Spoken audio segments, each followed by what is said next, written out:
नमस्कार। चलिए आज शब्दों को थोड़ा नजदीक से छूने की कोशिश करते हैं।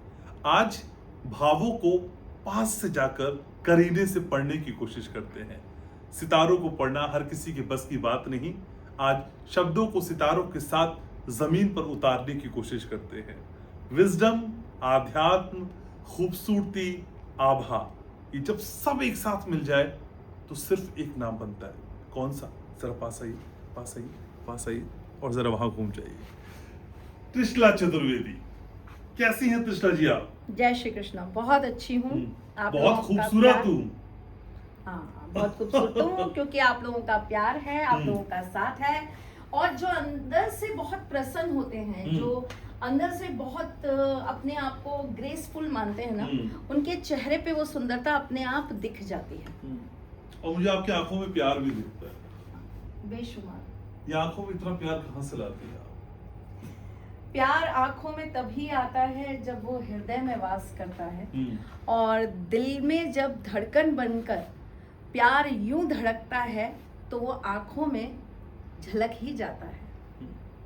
लेकिन मेरे को ये समझ में नहीं आता, इतनी सहने की क्षमता, इतनी कैपेसिटी, इतनी पावर, और फिर दिन भर की शूटिंग, दिन भर के पॉडकास्ट, दिन भर के न्यूज चैनल, कभी गुस्सा नहीं आता है त्रिशा जी को? एक बार देखा था, उसके बाद नहीं आ रहा है वैसे।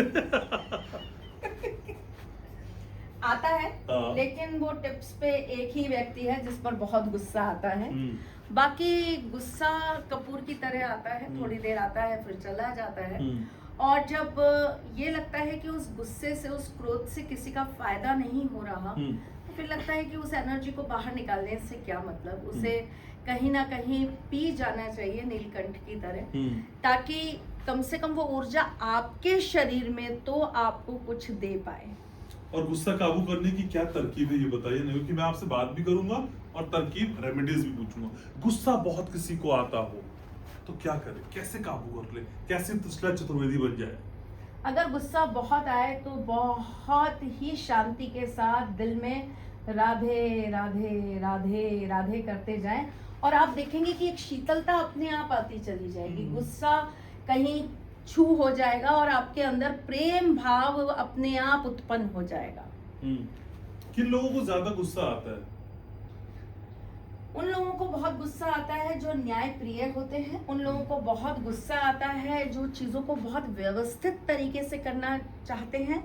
अगर मैं बात करूं तो मेष, सिंह, वृश्चिक और मकर राशि वालों को गुस्सा बहुत आता है। अच्छा, लेकिन गुस्से को प्यार में तब्दील करने का कोई नया रामबाण इस बार जो बताने आप जाएं, कैसे गुस्से को प्यार में बदलते हैं? कोई गुस्सा है और आप उसको प्यार में बदलना चाहते हैं तो बहुत छोटा सा सरल सा उपाय करिए। एक सफेद रंग का कपड़ा ले लीजिए, उसके ऊपर आप लाल रंग से लिख दीजिए 128512, और उसके नीचे लिख दीजिए क्लिम। इसमें रखिए थोड़े से चावल और इसे पोटली बनाकर अपने पास रख लीजिए। सामने वाले का गुस्सा छू हो जाएगा। लेकिन मासी, ये असल में जो मौसम है, जो महीना है, ये मई का है जी। और ये अधिक मास, पुरुषोत्तम मास, मल मास, कई तरह से उपमाएं दी जा रही हैं, कई तरह के नाम हैं। मैंने कई लोगों से बातचीत की, लेकिन ये बातचीत तब तक अधूरी है जब तक मैं आपकी विशेष टिप अपने दर्शकों तक न पहुंचा दूं। त्रिशला चतुर्वेदी के लिए अधिक मास क्यों खास है? अधिक मास इसलिए खास है क्योंकि ये अधिक पावर देता है, अधिक समय देता है अपने ईश्वर से जुड़ने का। ये अधिक समय देता है दिन में, जीवन में जो भी परेशानियां हैं उन्हें दूर करने के उपाय करने का। पितृदोष है, इसमें विशेष पूजा करवाइए। आपके घर के अंदर ग्रह शांति नहीं है, ग्रह शांति की पूजा कराइए। नवग्रह आपको बहुत ज्यादा पीड़ा दे रहे हैं, नवग्रहों का जाप करिए, हवन करिए, अनुष्ठान करिए। आप जाकर पवित्र नदियों में डुबकी लगाइए, स्नान करिए, धार्मिक स्थानों पर जाइए। अधिक का मतलब होता है आपको मिलेगा भी अधिक। जो चीज आप नॉर्मल वे में कर रहे हैं आपको उसका 5% 10% अगर आपको उसका पॉजिटिविटी मिल रहा है, तो अधिक मास में करे जाने वाले कर्म का, कर्ते का आपको 100% अधिक प्राप्त होगा। लेकिन आप जानती हैं जब प्राप्त करने की बात आप करती हैं तो मैं पैसे की बात करता हूँ जी। अधिक मास में अधिक पैसा कैसे मेरे व्यूवर्स के पास आ जाए? माँ लक्ष्मी के अधिक मंत्र करिए। अधिक मंत्र का मतलब यह है कि आप केवल फ्राइडे को कर रहे हैं या पूर्णिमा की रात्रि कर रहे हैं, या कुछ विशेष लोग जो अपने गुरुओं द्वारा मंत्र लिए हुए हैं वो सिर्फ अमावस को कर रहे हैं। अधिक मास में रोजाना एक माला, स्फटिक की माला से माँ लक्ष्मी के मंत्र का जाप करिए। सोने से पहले 11 बार बोलिए श्रीम। आप जब उठें तो अपनी हथेली को इस तरह खोलिए और बोलिए जय सिया राम। आप रोजाना मंदिर के जो है फेरे लगाना चालू कर दीजिए और छोटी कन्याओं को कुछ मीठा भोजन कराना स्टार्ट कर दीजिए। पैसा आएगा? बिल्कुल आएगा। कितना आएगा? अपार धन संपदा आएगी। ठीक है, लेकिन पैसा तो कई बार मिल जाता है, प्यार बहुत कम लोगों को मिलता है। और जब जब मैं आपको इंस्टा रील पे देखता हूँ तो मुझे लगता है प्यार की अलग से आपने मशीन लगा रखी है, इतना प्यार आप पे बरसता है। मुझे ना असल में आपसे बात करी थी प्रॉमिस डे पे, आपने इतनी अच्छी लाइंस गाई, गुनगुनाई, बताई, वो मैंने कम से कम 10-20 बार तो सुनी और मुझे लगा कि हाय, हर किसी की जिंदगी में कोई ऐसा प्यार करने वाला हो तो फिर कोई जाए ना। लाइंस बताइए ना। तो शिव से बंधे रहो, मैं शक्ति में रमी रहूं। आहा। तुम बनारस के घाट पर और मैं कामाख्या धाम पर। तुम रुद्राक्ष की माला हाथ में लिए और मैं माथे पर सिंदूर सजाए हुए। तुम बनारस के घाट पर डमरू बजाते हुए और मैं कामाख्या धाम में घुंघरू छनकाते हुए। वादा है जन्म जन्म का फिर मिलेंगे, साथ रहेंगे, हर जन्म में हम सफर बनेंगे। वादा है जन्मों का, जन्म जन्म यूं ही साथ रहेंगे। क्या बात है, सर ब्लेस्ड है। लेकिन मैं ये भी आपसे समझना चाहता हूँ कि कई लोगों के पास प्यार तो होता है लेकिन एक अनकहा अविश्वास भी रहता है कि क्या ये सच में मेरा है, ये क्या है? कहते हैं कि प्यार में जब तक ये डर ना हो या प्यार के अंदर जब तक ये अपने साथी को खोने का भय ना हो तब तक वो प्यार अधूरा है। तो अगर केवल ये एक अनजाना सा डर है तो ये प्यार का हिस्सा है, लेकिन अगर ये पागलपन है, अगर हर बात पर शक है, हर बात पर आप अपने पार्टनर पर सिर्फ डाउट ही करे चले जा रहे हैं, हर चीज चेक करे चले जा रहे हैं, तो मैं ये कहती हूँ कि ये प्यार नहीं है। प्यार है तो विश्वास है, विश्वास है तो प्यार है। तो आपको अगर अपने साथी के ऊपर विश्वास है तो ही आप उससे प्यार कर सकते हैं। प्यार के दावे तो इंसान बहुत करता है घनश्याम जी, लेकिन प्यार हकीकत में है या नहीं ये लोगों को खुद नहीं पता। कोई अच्छा लग गया आंखों से तो आप उसे प्यार मान लेते हैं, किसी की बातें कानों में सुनने से आपको सुकून मिल रहा है आप उसे प्यार मान लेते हैं, कोई आपके मन की बात आपके सामने कह देता है आप उसको प्यार मान लेते हैं, कोई आपकी वाहवाही कर देता है आप उसको प्यार मान लेते हैं। पर प्यार की परिभाषा बहुत अलग है, प्यार का एहसास बहुत अलग है। प्यार साथ चलकर भी आपके साथ बंधता नहीं बल्कि आपको मुक्त कर देता है, वो प्यार है।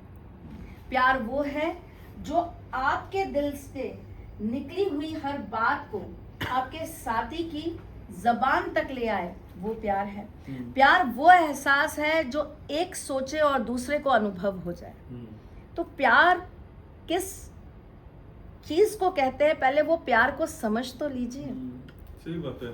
और प्यार के साथ जुड़ता है श्रृंगार, और श्रृंगार आपसे खूबसूरत कोई करता नहीं। मैं हमेशा कहता हूँ ये झुमके, ये चूड़ी, ये अंगूठी, ये सब नया नया सब जो आभूषण आप पहनती हैं, एक स्त्री के लिए इन आभूषणों का और खासकर माथे पे सजाए जाने वाले सिंदूर का कितना महत्व आपको लगता है? बहुत महत्व लगता है। मुझे लगता है कि एक स्त्री का श्रृंगार केवल श्रृंगार नहीं है घनश्याम जी। एक स्त्री के लिए श्रृंगार उसका अभिमान है, उसका स्वाभिमान है, उसकी हिम्मत है, उसकी ताकत है। देखिए हर एक चीज जो स्त्री अपने साथ श्रृंगार में जोड़ती है उसे लोग सिर्फ इस नज़र से देखते हैं कि ये बस बन रही है, संवर रही है, सज रही है। नहीं, आपके घर की मर्यादाओं को वो चूड़ी के रूप में अपने हाथ में बांध के रखती है। आपके घर की परंपराओं को वो पायल के रूप में अपने पैरों में हमेशा बांध के रखती है। आपके घर की हर एक सीख को वो अपने गले में मंगलसूत्र की तरह हमेशा बांध के रखती है। औरत का हर श्रृंगार आपके जीवन में आपसे ही जुड़ा होता है, परिवार को ही जुड़ा होता है। कभी भी उसका श्रृंगार उसके लिए होता ही नहीं। कान में झुमके औरत का अपना गहना नहीं है। अगर वो कान में झुमके पहन रही है तो वो ये बता रही है कि इन कानों में बहुत क्षमता है। अगर हम इतने भारी झुमके इसमें लटका सकते हैं ना, तो हम आपके ताने, आपकी कड़वी बातों को भी इस कान से सुनकर अपना परिवार संभाल सकते हैं। अगर वो नाक में लौंग पहन रही है ना, तो वो ये दिखाती है कि जिस तरह मेरी नाक के अंदर ये लौंग चमक रही है ना, इसी तरीके से आपके खानदान की इज्जत, आपके खानदान की इस नाक को मैं हमेशा चमकाने का काम करूंगी। माथे की ये बिंदी बताती है कि चाहे बात हो रही हो सूर्य या बात हो रही हो चंद्र, मैं हर तत्व के साथ हमेशा स्थिर नजर आऊंगी। अगर बात आप करेंगे औरत के हाथ में पहनी हुई अंगूठी की, तो वो ये बताती है कि हाथ तो मेरा भी उठ सकता है। बात बात पर मैं भी हाथ चला सकती हूँ, लेकिन मेरी ये अंगूठियाँ ये बताती है कि मैं अपनी परंपराओं में, मैं अपने संस्कारों में इन अंगूठियों को पहनकर बंध रही हूँ। मैं अपने सारे नियम और कायदे अपने ये श्रृंगार के साथ तुमसे जोड़ती हूँ। मेरा कोई नियम नहीं, मेरा कोई कायदा नहीं। क्यों? क्योंकि मैंने तुम्हें अपना सरताज बनाकर अपने सिर पर धारण कर रखा है। मेरा हर नियम तुमसे शुरू, मेरा हर नियम तुम पर खत्म। मैं वो बन जाऊंगी जो तुम चाहोगे, बस इतना चाहूंगी कि तुम मेरे बन जाना। मैं अपने परिवार के साथ तुम्हारा परिवार भी संभाल लूंगी, बस ये चाहूंगी कि तुम अपने परिवार में मुझे भी अपना बना लेना। मैं अपना कुल, अपनी मर्यादा, अपना घर वही छोड़कर आऊंगी जो मेरे पिता का था। मैं अब नए कुल, नई मर्यादा और नए संस्कारों के साथ तुम्हारे नाम के साथ जुड़ जाऊंगी। बस इतना चाहती हूं, तुम मुझसे प्रेम से बंधे रहना। मैं हर एक चीज जो तुम चाहोगे वो अपना लूंगी, बस तुम मुझे हृदय से अपना बना लेना। शॉक्ड, स्पीचलेस, अद्वितीय, और कितना प्यारा बोलते हैं। इसकी ट्रेनिंग कहीं से मिलती है क्या? एक औरत होना अपने आप में ट्रेनिंग है। इतना तारतम्य शब्दों का और इतना प्रवाह वाक्यों का, इतनी खूबसूरती के साथ, बिना किसी स्क्रिप्टेड के। आज तो हमारा पॉडकास्ट प्लान भी नहीं था। मैं कभी भी स्क्रिप्ट लेकर बैठती भी नहीं हूँ।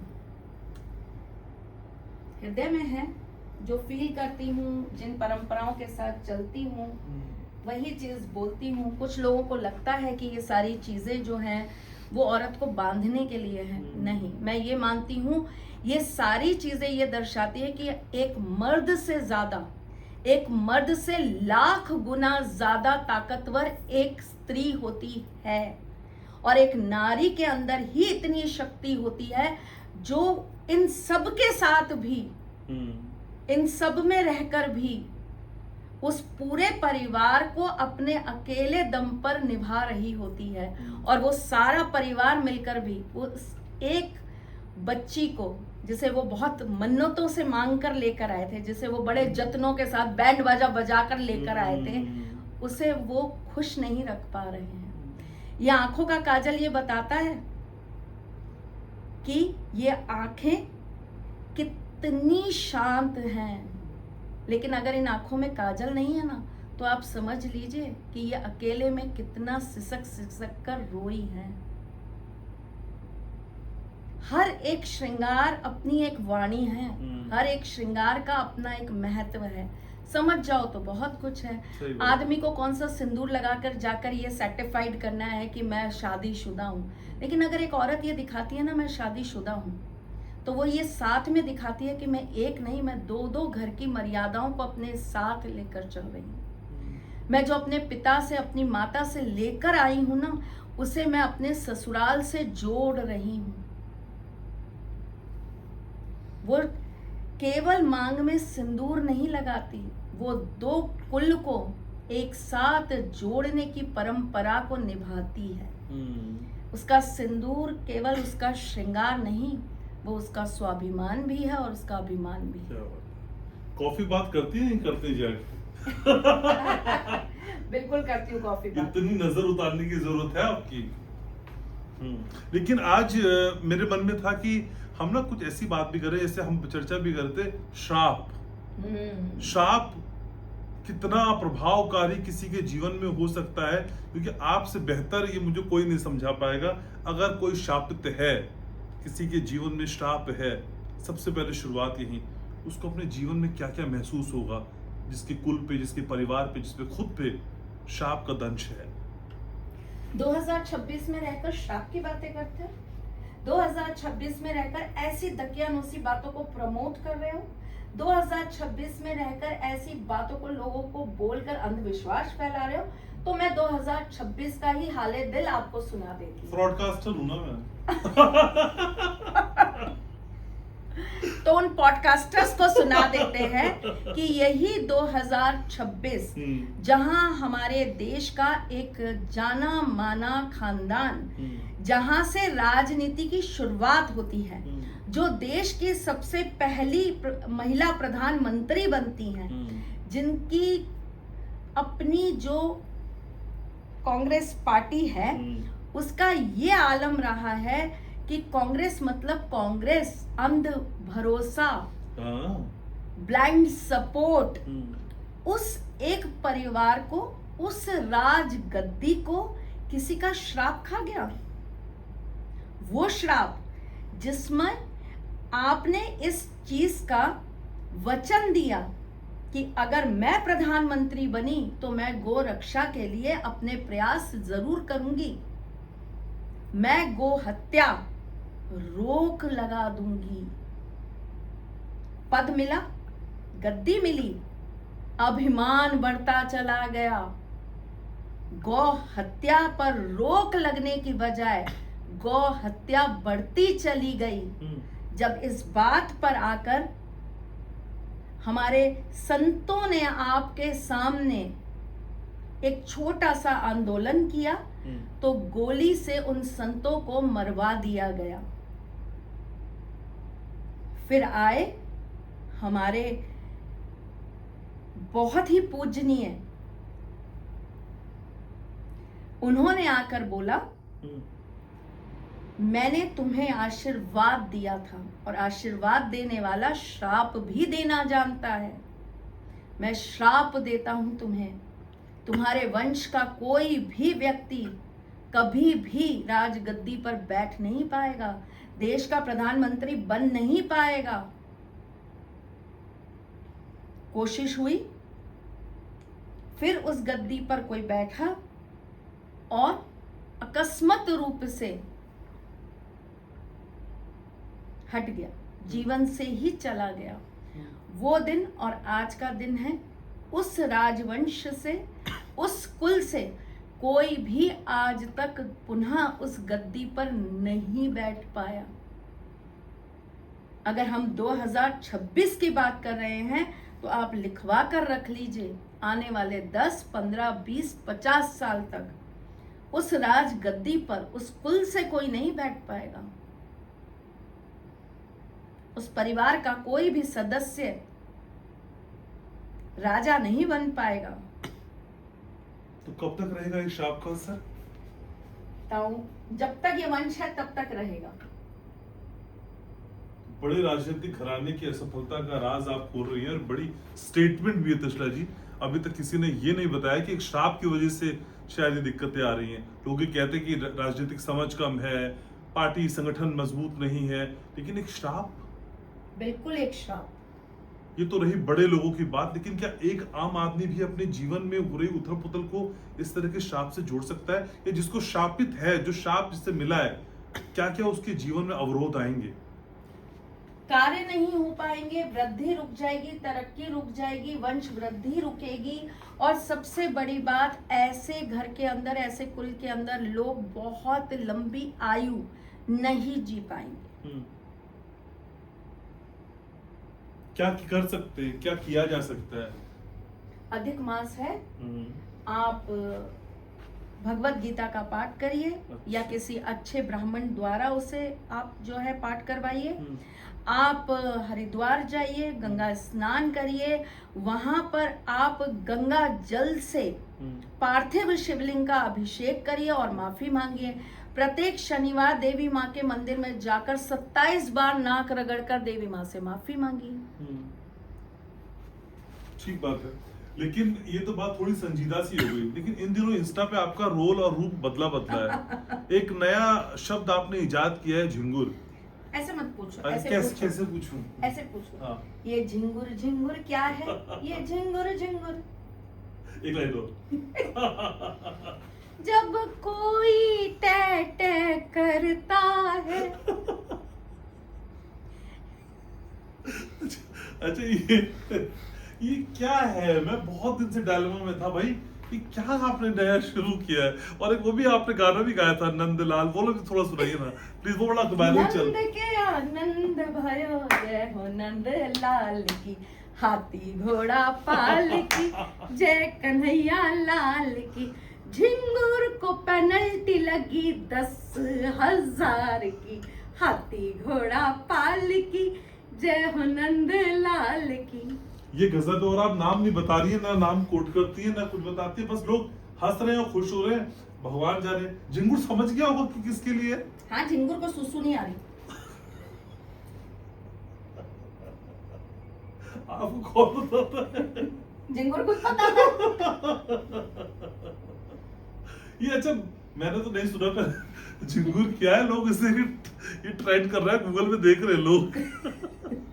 देखो, एक बहुत बड़ी बात है कि कहते हैं ना घनश्याम जी कि दुश्मनी भी ऐसे व्यक्ति से करो, ऐसी संगति में करो या ऐसे संत से करो कि उसके साथ जुड़कर तुम भी नाम कमा जाओ। तो झिंगुर का वही हाल हो रहा है। झिंगुर है किसी लायक नहीं, लेकिन क्या है कि वो आ गया है हमारी संगति में, तो इसीलिए वो भी आजकल ट्रेंड हो रहा है। अच्छा। और रही बात कि ये कौन है, लोग ना ही जाने तो अच्छा है कि ये कौन है। मैं नाम क्यों नहीं लेती हूँ, क्योंकि मैं अपनी भारत भूमि से बहुत प्रेम करती हूँ और मेरा ऐसा मानना है कि एक भारतीय होने के नाते अगर हम ही अपने कानून को और अपनी व्यवस्थाओं को नहीं समझेंगे और उनका पालन नहीं करेंगे तो फिर समाज में कौन करेगा।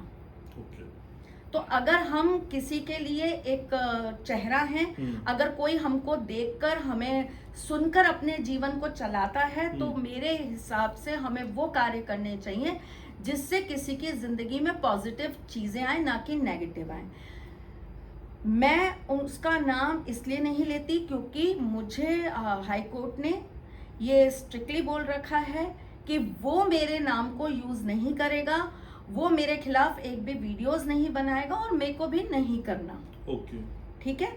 लेकिन मानहानि का केस चल रहा है, पर वो रोज कंटेम्प्ट ऑफ कोर्ट करता है, वो रोज जाना यही कार्य करता है। तो समझ में आ जाना चाहिए कि अपने आप को एक वृद्ध व्यक्ति बोलना, अपने आप को एक सीनियर व्यक्ति बोलना, ये आपकी उम्र का कोई वो नहीं है। ये सही बात है कि 60 में सठिया गया है झिंगुर और वो सारे काम कर रहा है जो उसके लिए शोभामयी नहीं है।